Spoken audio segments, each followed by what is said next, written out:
Hello, I'm Srilatha, Chief Clinical Nutritionist, MaxCure Hospitals, Madhapur.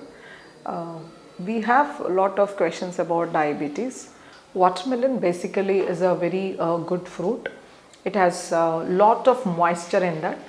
98% of the fruit has moisture in that and is very rich in all the minerals and also has good amounts of vitamins. Especially it is very low in calorie.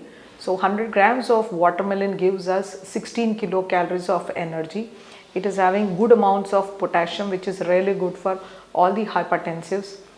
It is having good amounts of iron in that. It is the only fruit which has good amounts of iron, 7 to 8 milligrams of iron for 100 grams of watermelon. So the only worrisome thing about the watermelon is its glycemic index is really high. So the glycemic index is more than 70, it is around 72. So we need to take it wisely. Do not exceed the quantity of watermelon.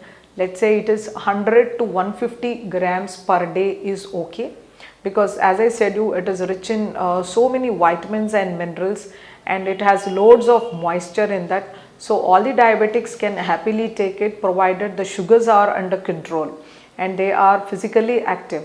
If the sugars are not under control, if they are suffering from diabetic nephropathy, then yes, definitely they need to avoid. As I said you all, potassium content in watermelon is really high. So nephropathy people who are suffering from kidney ailment because of diabetes should definitely avoid this because of the high potassium content.